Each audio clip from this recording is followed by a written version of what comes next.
Hello viewers, आज मैं आपके सामने हाजिर हूँ एक नई वीडियो के साथ जिस पे हम कोशिश करेंगे कि माइग्रेन या सर से रिलेटेड जितनी भी बीमारियाँ हैं वो हजामा में किस तरह से ट्रीट की जा सकती हैं। इससे पहले कि मैं अपना टॉपिक स्टार्ट करने लगूँ, कुछ बेसिक्स जो कि मैं अपनी प्रीवियस वीडियोस के अंदर मिक्स कर चुका हूँ वो मुझे बाद में ख्याल आया तो लिहाजा में वो यहाँ पे आपको मालूम होता है। जैसे कि मैं हिजामा के बारे में आपको बता चुका हूँ कि इसको इंग्लिश में कपिंग थेरेपी भी कहते हैं, जो कि हमारे नबी की सुन्नत है और इसके ज़रिए हम फासिद मादा मतलब वेस्टेड ब्लड, गंदा blood, disease blood, unhealthy blood, जो कि हमें जितना वो ब्लड हमारी बॉडी में रहेगा हमारी बॉडी को नुकसान करेगा डिफरेंट रीज़न के थ्रू। रिकमेंडेशन ये हमारे नबी की सुन्नत के हिसाब से कि आप 6 महीने में, मेडिकल साइंस इसको प्रूव करती है।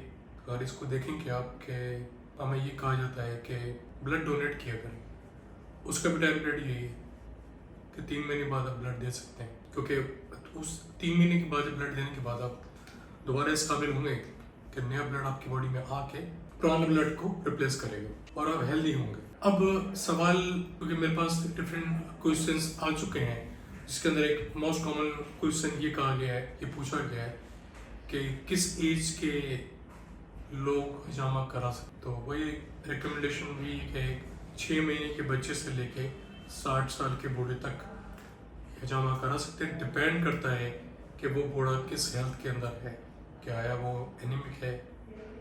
नॉर्मली खून की कमी हो तो हिजामा हम वैसे भी नहीं करेंगे, ब्लड प्रेशर बढ़ा देता है नहीं करेंगे। कोई मल्टीपल डिजीज़ हैं वो सारा इवेल्यूएट करके उसका टेस्ट वगैरह करा के ही हम ये डिसाइड करेंगे उसका हिजामा करना है या नहीं करना है। अब हम आ जाते हैं अपने आज के टॉपिक के ऊपर, जिसके अंदर हिजामा, सर का हिजामा न सिर्फ के माइग्रेन के लिए बल्कि डिप्रेशन, स्ट्रेस, नींद का कम होना, आंखों की बिनाई, समात का कोई बीमारी हो कि आपको कान में कोई प्रॉब्लम हो, आपके बाल का मसला हो, कोलेस्ट्रॉल का मसला हो, लिवर का मसला हो, हार्ट का मसला हो, डायबिटीज़ का मसला हो, क्योंकि जो स्पेसिफिक कब्ज की जो लोकेशन होती है वो बड़ी बीमारियों की स्टार्ट ही उसके पॉइंट्स सर से है। तो उन बीमारियों को हट के मैं इस टाइम सिर्फ और सिर्फ हेड हिजामा की बात कर रहा हूँ, सर के हिजामा की बात कर रहा हूँ। ये हिजामा मैं जो करता हूँ वो सर के बाल उतरवाने पड़ते हैं, मतलब आपको शेव करना पड़ेगा सर का, अदरवाइज मैं नहीं कर पाऊँगा। लोग पूरी दुनिया में करते हैं, वैक्यूम लगाते हैं, छोटे कट लगाते हैं, वहाँ पाइप लगाते हैं, लेकिन उसमें मैं क्यों नहीं करता, सवाल ये है। मैं इस वजह से नहीं करता कि मेरा काम अधूरा रह जाएगा। क्यों कि मैं ऑलरेडी अपनी प्रीवियस वीडियोस में ये डिफाइन कर चुका हूँ कि हम ये बॉडी को क्लीन अप करते हैं, डिटॉक्सीफाई करते हैं।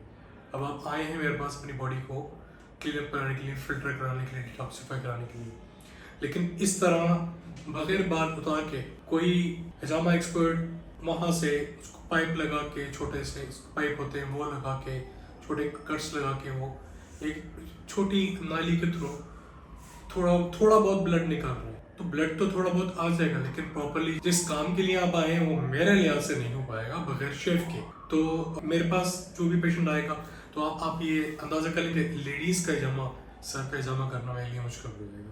तो मैं लेडीज़ जो आती हैं पहले तो उनको सलाम कि वो बाल उतरवाने के लिए राज़ी हो जाती हैं। बहुत कम पेशेंट मेरे पास ऐसे हैं एक लेडीज़ जो एग्री हुए हैं, सिवाय 1 या 2 के, क्योंकि वाकई हमारे यहाँ सोशल जिस माहौल में हम रहते हैं वहाँ इस किस्म की सोशलाइज वे के अंदर वो इजाज़त नहीं देते हमें कि लोग क्या कहेंगे। खैर मैं टॉपिक से भटक जाऊँगा, मैं टॉपिक पे स्टिक रहता हूँ। इसके अंदर अब होता क्या है, सर का हिजामा क्यों ज़रूरी है, मैं फिर वापस अपने नबी की सुन्नत पे आ जाऊँगा। हमारे नबी ने सर के हिजामा को, जैसे मैंने कहा कि सुन्नत हिजामा के अंदर एक best of the best point होता है, इसके अंदर 72 बीमारी का इलाज है, लेकिन उसके अंदर भी बेस्ट ऑफ द बेस्ट हिजामा जो है हमारे नबी की बकौल पूरी बॉडी वो है सर का हिजामा है, मुकम्मल हिजामा बोलते हैं सर का हिजामा है। क्योंकि मैंने अभी डिफाइन किया आपको कि क्रॉनिक बीमारी जो बड़ी बीमारी होती है उनके पॉइंट्स हिजामा के स्टार्ट ही सर से होते हैं। जादू का इलाज वो भी हिजामा के अंदर है, अब उसके टोटल पॉइंट्स सर के ऊपर। ये हमारे नबी के मुताबिक बताया गया है कि किसी को जादू के असरात हैं, कोई असर है वगैरह वगैरह, इस किस्म की चीज़ें उसके पॉइंट्स सर में है। मेडिकल पॉइंट ऑफ व्यू से माइग्रेन ले लें, आधे सर का दर्द जिसको कहते हैं, सर का दर्द ले लें, स्ट्रेस में है, नींद का मसला है, साइकोलॉजिकल प्रॉब्लम है, साइकेट्रिक प्रॉब्लम है, इसके अलावा एंजाइटी, डिप्रेशन, परेशान रहना।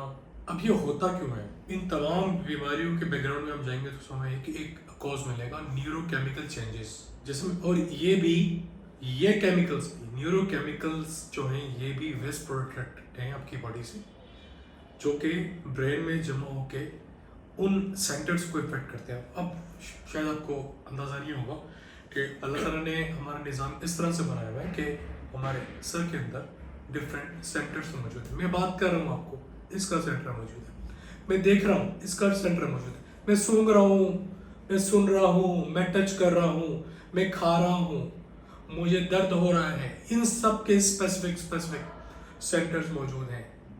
मेडिकल फील्ड में हम उसको नंबर्स के तौर पे भी हम जानते हैं, उनके नाम के तौर पे भी हम उनको जानते हैं। जब ये न्यूरोकेमिकल्स एक खास तादाद में बढ़ते हैं तो बीमारी पैदा करते हैं, और फिर ये इन एरियाज को, जिसे मैंने डिफाइन किया गया, सुनने का, बात करने का, देखने का, पेन का, सोने का, जागने का, ये तमाम सेंटर्स मौजूद स्पेसिफिक न्यूरोकेमिकल्स के हिसाब से उन एरियाज को इफेक्ट करते हैं और डिजीज पैदा करते हैं। हम करते हैं क्या है कि हम सुन्नत हजामा, जो कि फर्स्ट कोई भी हजामा मेरे पास आएंगे, मैं सुन्नत हजामा से स्टार्ट करूँगा, चाहे आपको प्रॉब्लम सर में हो, टांग में हो, दिल में हो, लंग्स में हो, मैं स्टार्ट सुन्नत हजामा से करूँगा, जो कि मैं ऑलरेडी डिफाइन कर चुका हूँ कि बेस्ट ऑफ द बेस्ट एक पॉइंट सुन्नत के पॉइंट्स के अंदर 72 बीमारियों को उस एक पॉइंट से इलाज है। स्टार्ट में वहाँ से करूँगा, जो कि 6 से 7 पॉइंट लगते हैं। उसके अलावा सर का पूरा हिस्सा जो कि फ्रंटल एरिया से स्टार्ट होगा, पूरा एरिया कवर करेंगे at the back, till the back of the head. उसके अंदर वही हम करेंगे, छोटे कप्स लगते हैं बॉडी के ऊपर।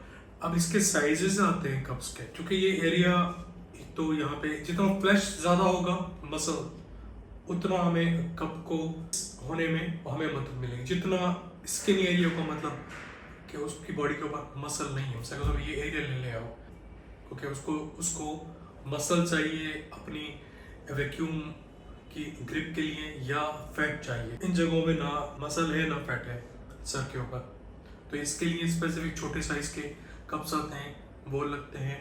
प्रोसेस वही है कि हम पहले उनको लगाते हैं, वैक्यूम पैदा करते हैं उन स्पेसिफिक एरियाज के ऊपर। जब वो ब्लड को एक्सट्रैक्ट कर लेते हैं, हम देखेंगे कि वो एरिया रेड हो जाता है, वाइटिश से रेड हो जाता है, क्योंकि वो अब रेड इंडिकेट करता है कि ब्लड उसने खींच लिया है, वैक्यूम कर लिया है, एक्सट्रैक्ट कर लिया है, स्किन के नीचे आ चुका है। अब वो बाहर कैसे आएगा? छोटे छोटे कट्स लगा के, तो हम उसके अंदर कट्स लगाते हैं, फिर दोबारा वैक्यूम करते हैं, वो ब्लड इन कट्स के थ्रू ग्लास के कप्स में या प्लास्टिक के कप्स के अंदर आ जाता है। और एज लॉन्ग एज हम ब्लड को निकालते रहते हैं, जब तक कि हम देखेंगे डिफरेंट पॉइंट्स के ऊपर ब्लड कम आना शुरू हो गया है, उसी के हिसाब से हम कप्स की लोकेशन को मैनेज करने के अब मजीद लगाना है या नहीं लगाना है, कि अब इसमें मजीद ब्लड नहीं आ रहा है, क्योंकि अलग अलग पॉइंट की अलग अलग कॉन्स्टिट्यूंसी है। हर कप के अंदर इक्वल अमाउंट ऑफ ब्लड और इक्वल कॉन्स्टिट्यूंसी, मतलब कलर एक जैसा नहीं आएगा। अब वो जाहिर करता है कि इतने कप्स क्यों लगा रहे हैं। इतने कप हम इस वजह से लगाते हैं कि हर कप, हर पॉइंट अलग अलग एरियाज को जाहिर करता है, उससे लिंकअप होता है और उस ऑर्गन से ब्लड खींचता है, उस एरिया डिजीज एरिया से गंदा ब्लड खींचता है। तो हर ब्लड की हर पॉइंट में जो ब्लड निकल रहा है, काला blood, blackish, darkish, crystalline blood भी होता है, पर्पल ब्लड भी होता है, मुख्तलिफ किस्म के कलर्स होते हैं। वो कलर्स अलग अलग बीमारियों को डिफाइन करते हैं कि ये जितनी ज़्यादा डार्कर ब्लड उतनी ज़्यादा खतरनाक बीमारी, उतनी ज़्यादा क्रॉनिक बीमारी। तो इस तरह मुकम्मल हेड का हजामा हम कर लेते हैं। तो ये सारा न्यूरोकेमिकल्स का गेम है। तो इससे आप मैं दोबारा आपको एलिब्रेट कर पाऊँ, समअप कर रहा हूँ अपनी वीडियो को। तो इसके अंदर वही, अब जो डिप्रेशन के पेशेंट है उनका हर 4-6 महीने बाद एक सेशन बनता है, क्योंकि ये एक ट्रीटमेंट है। तो अब वो बजाय मेडिसिन, पहले मैं डॉक्टर की एंटी साइकेट्रिक मेडिकेशन नहीं रोकता, जो मेडिकेशन आपकी चाहिए स्पेशली। हाँ सॉरी, मैं एक चीज़ भूल गया, जिन लोगों को दौरे पड़ते हैं, मिर्गी के दौरे पड़ते हैं स्पेसिफिकली, क्योंकि न्यूरोकेमिकल्स उन लोगों में बहुत ज़्यादा होते हैं। वो मेरे पास काफ़ी सारे बच्चे आते हैं लेकिन मेरी हिम्मत नहीं हो पाती उन लोगों को ये बताने की। एज ए नॉर्मल जीपी बात कर रहा हूँ मैं, जब पेशेंट आते हैं मुझे बताते हैं, क्योंकि यहाँ एक तो अवेयरनेस नहीं है, ऊपर से बच्चा, ऊपर से वालिदैन, तो काफ़ी इमोशन शामिल होते हैं उसके अंदर, तो मैं नहीं बता पाता। जो लोग थोड़ी बहुत भी सेंस रखते हैं इस मामले में कि अपने बच्चे के बारे में कंसर्न होते हैं, मैं छोटे बच्चे की बात कर रहा हूँ, तो ये मैं उनको फिर मालूमात देता हूँ। फिर अगर वो इतने स्ट्रॉन्ग होते हैं मेंटली कि वो अपने बच्चे 6 महीने के बच्चे का, तो ये मैं एग्जाम्पल दे रहा हूँ, करा पाए तो मैं ज़रूर एग्जामा कर लेता हूँ उनका। तो ये हमारा आज का टॉपिक था सर के एग्जामा के ऊपर। इसके अलावा भी मृगी का दौरा, आधे सर का दर्द, नींद का नहीं आना, डिप्रेशन, स्ट्रेस, आँखों की प्रॉब्लम, इन तमाम बीमारियों में से कोई भी आपकी प्रॉब्लम हो, नीचे दिए हुए कमेंट सेक्शन में आप सवाल पूछ के जवाब ले सकते हैं मुझसे। एग्जामा के अलावा भी मेडिकल साइंस से जो टॉपिक्स के ऊपर आप चाहें कमेंट सेक्शन में क्वेश्चन लिख के आप आंसर ले सकते हैं। Thank you very much.